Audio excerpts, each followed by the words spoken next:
Skeletor, wait, let's talk about this. What are you doing?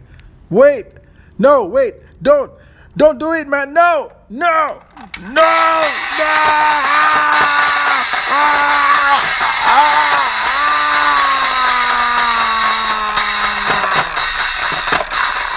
Hey guys, Ken here, and today I'm checking out the Roton, Skeletor's evil rotating assault vehicle.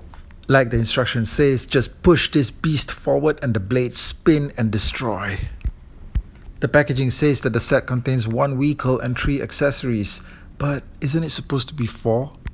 I mean, let's just do a quick count here. You've got 2 blasters, you've got the extra face shield right here, and then you've got the canopy attachment. Okay, so doesn't that make 4 accessories?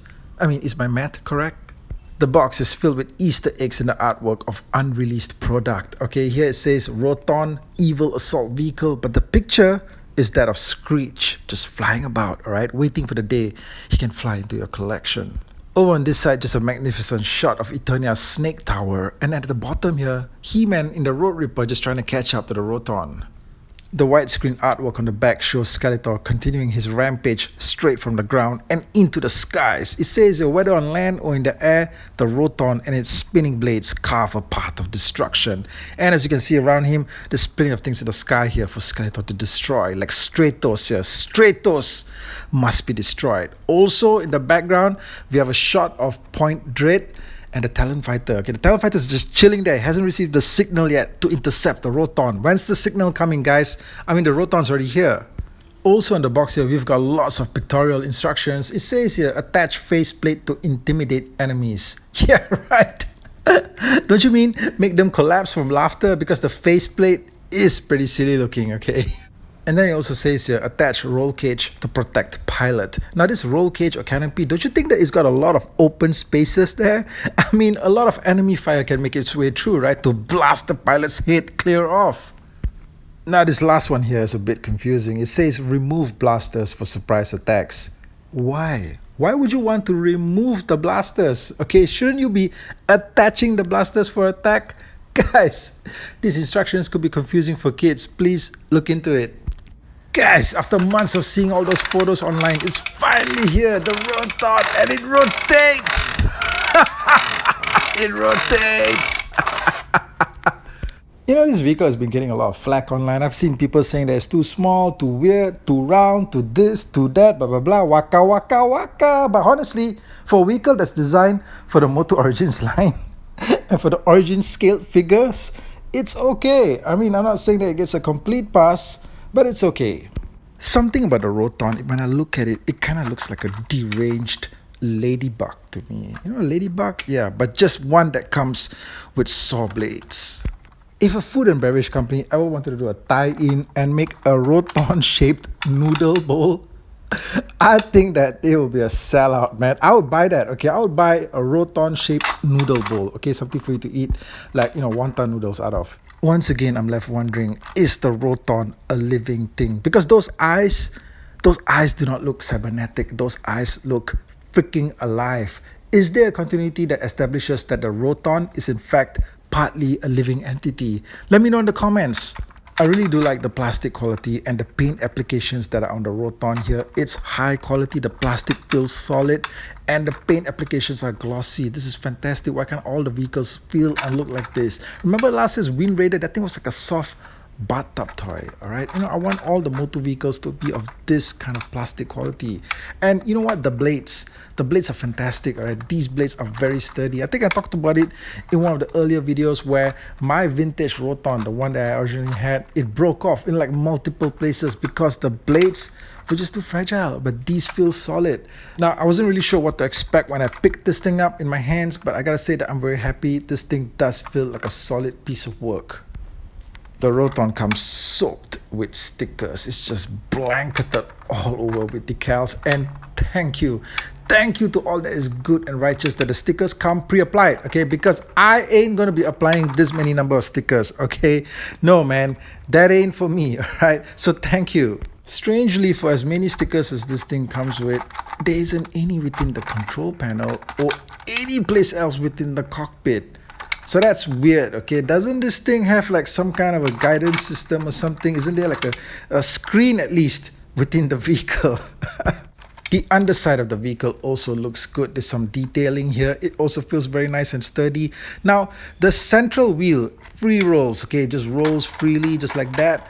But the other two wheels here, they operate the blades, okay? So if you spin them around, the blades start to rotate, okay? So the mechanism here is pretty cool.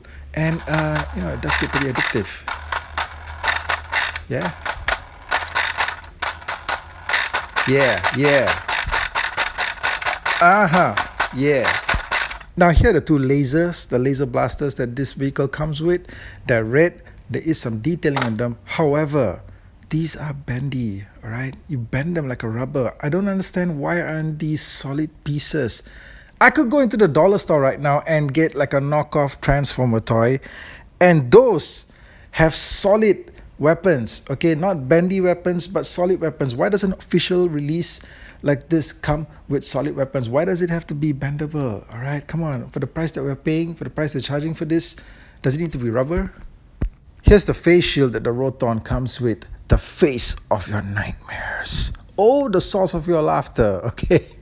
Now this thing comes with glossy paint as well. A lot of this vehicle has very glossy paint on it, and I really do appreciate that. However, the face shield, yeah, it's still pretty comical looking, so you really have to decide if you like it.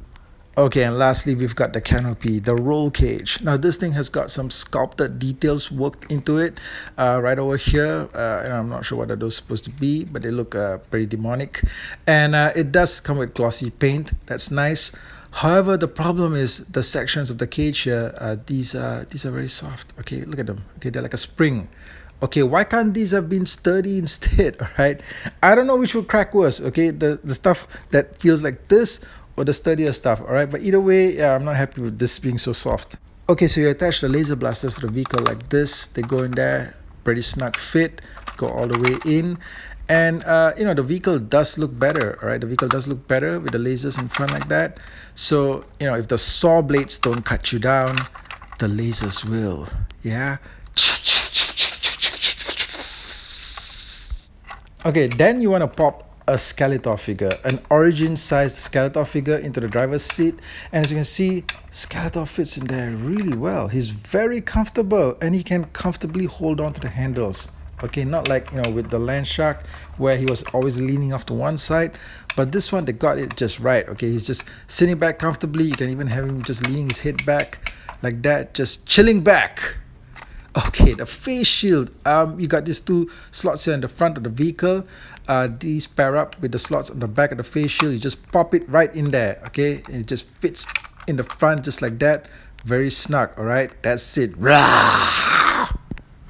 Okay, then we get to the canopy section, and this thing has slots there just behind Skeletor's head, as you can see there, and these line up with the stems that are on the end of the canopy here. You just line them up and you slot it in there, right there. Now, I think that in terms of trying to achieve the concept art look of the Roton and incorporating it into a modern day Origins vehicle, I think that they pulled it off. Everything just flows together really well. The driver fits in his seat comfortably with the canopy over him. But despite all that, this concept art look is probably still not a favorite among some or most of you out there. Mostly probably because it doesn't make sense, all right? The driver's head is protected, I would say. But with all those open slots there, you could get a spear or a sword just lunging through and stabbing him. So you see, the driver is really not that protected. Ultimately, I have to say that this Roton succeeds at what it's supposed to be. It's Skeletor's ground assault vehicle. It's got blades that's supposed to move when you push it along. That's what it's supposed to do, and that's what it does. Alright, it does it well. So if you like the Roton, this thing's a recommend from me. Definitely head out there and get it. Now, there has been a lot of discussion online about how the underside of the Roton has a slot for flight stand to be fit into. Only thing is that this thing doesn't come with a flight stand, all right? But you can use a flight stand or a stand, all right? One of the stands that came with the Wind Raider, or perhaps even the stand that came with Stridor.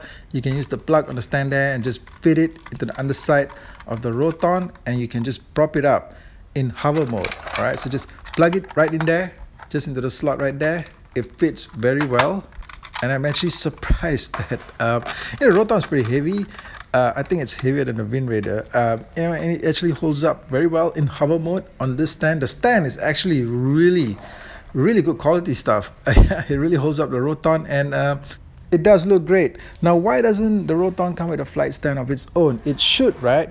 Well, I don't know, but I do probably have an assumption, because looking at all the flight stands that we received so far, they all seem to be able to interact with the existing Castle Grayskull playset. So, they all have bases. It's not just the stand is a base. The base can interact with an existing Castle Grayskull playset. So, I'm just thinking that probably future flight stands for the villains are supposed to be able to interact with something like maybe a Snake Mountain playset. Only thing is that they've not worked out or are in a position to share all those details just yet. So probably we're going to see future flight stands for villain vehicles, like maybe the Dark Wind Raider that was teased on the card back artwork, the packaging artwork for the Wind Raider. The Dark Wind Raider is probably going to come with a flight stand that's supposed to be able to interact with a future Snake Mountain. Think about it. It's possible, right? Okay guys, so that's my look at the MOTU Origins Roton. Thank you for joining me as always. I'll catch you guys again on the channel with more content. Take care out there.